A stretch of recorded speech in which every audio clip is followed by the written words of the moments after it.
I'm Andreas Hamberger, and this is the Hamberger Report, where I cover AI governance, enterprise architecture, and the technology decisions that actually matter to the people who have to make them. If you find this useful, subscribe and hit the like button. It helps more professionals find the channel. Now let's get into it.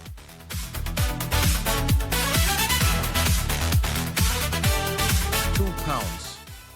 That is what it now costs to send a legal demand letter through Garfield Law, the world's first law firm authorized by the UK Solicitors Regulation Authority to deliver legal services entirely through artificial intelligence, not AI-assisted.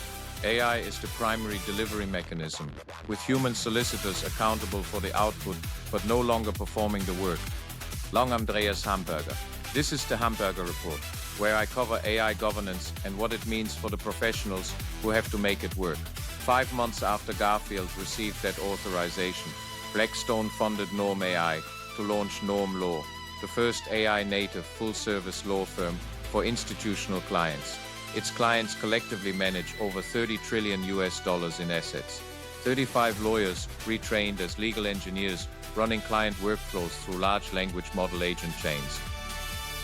At JPMorgan Chase, a 5-page investment banking presentation now takes 30 seconds. The bank has given 250,000 employees access to an AI platform, updated every 8 weeks. It projects a 10% reduction in operations staff over the next 5 years. This is not a pilot program, this is production. Henry Ford did not invent the car, he invented the process for building it at scale. His assembly line cut Model T build time from 12 hours to 93 minutes. The product did not change, the architecture of production did. Digital assembly lines do the same for knowledge work. They decompose complex cognitive tasks into sequence steps, each handled by a specialized agent. One extracts the data, another classifies it, a third applies business rules, a fourth drafts the output, a fifth runs quality checks before a human reviews the final product. That chain is a digital assembly line, and it is rewriting the cost structure of professional services.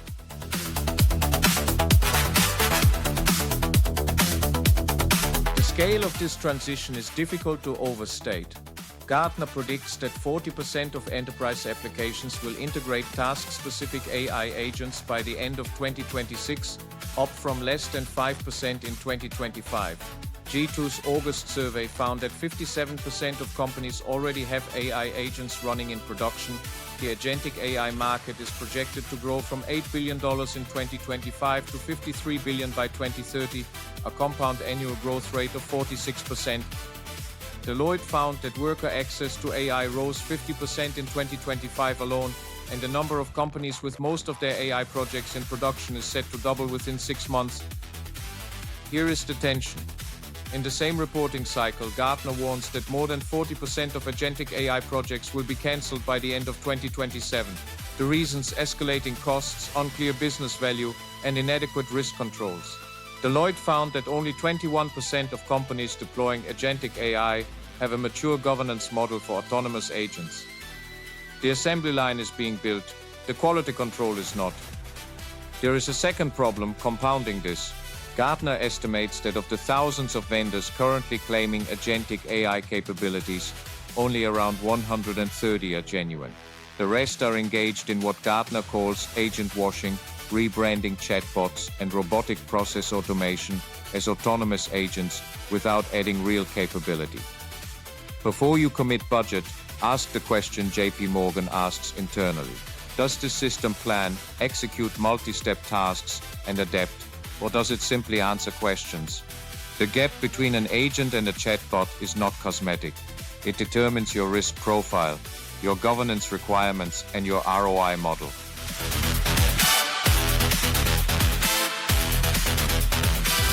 The sector evidence is consistent. In legal services, Axiom Law found that 79% of law firms now use AI for efficiency. Only 6% pass those savings to clients. 34% charge premium rates for AI-enhanced work. The assembly line is delivering productivity gains. The question of who captures the value is still open. In healthcare, a 2026 study in The Lancet found that AI-supported mammography screening matched specialist sensitivity while reducing interval cancer rates. A governed AI system improving clinical outcomes, but the patient safety organization, ECRI, ranked insufficient AI governance as the #2 health technology hazard for 2025, finding that only 16% of hospital executives had a system-wide governance policy. The technology works, governance does not follow automatically. In New Zealand, the headline numbers are encouraging. Data.com's 2025 State of AI Index found 87% of organizations using AI, with 88% reporting positive impact. New Zealand's AI strategy, released in July 2025, documented 272 AI use cases across 70 public sector agencies, with 55 operational. But look past the headline. Only 12% of New Zealand organizations are scaling, and 68% of New Zealand SMEs have no plans to evaluate or invest in AI at all. Given that SMEs make up the vast majority of this country's businesses, that is not a technology gap. It is a competitiveness gap. The New Zealand Institute for Advanced Technology has committed $70 million over 7 years. The R&D tax incentive provides a mechanism for offsetting governance investment. The tools exist. The pattern I see repeated in New Zealand enterprise is not resistance to technology. It is underinvestment in the organizational change that makes technology productive.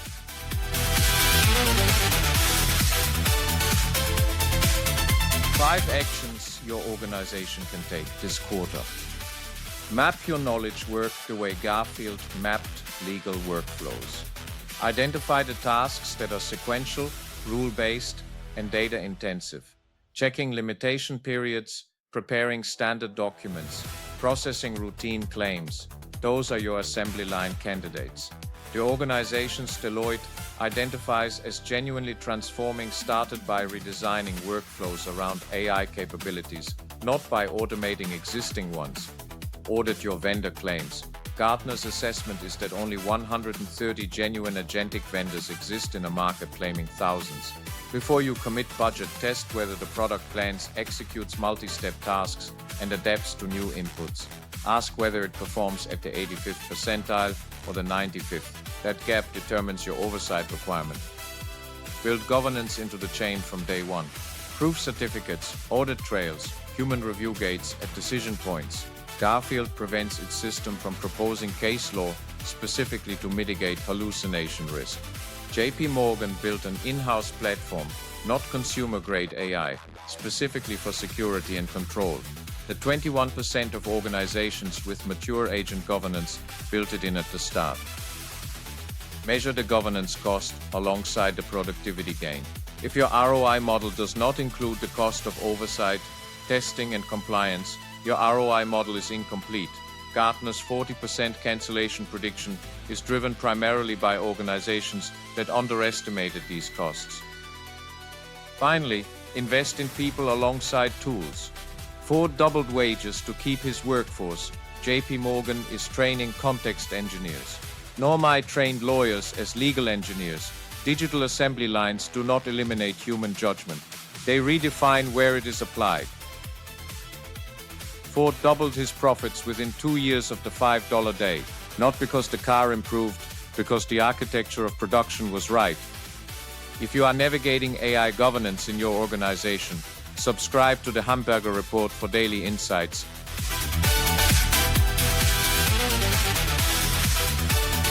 That is the Hamberger Report for today. If this was useful, subscribe and hit the like button. It helps more professionals find the channel. You will find links to everything we covered in the description below. I am Andreas Hamberger, and I will see you tomorrow.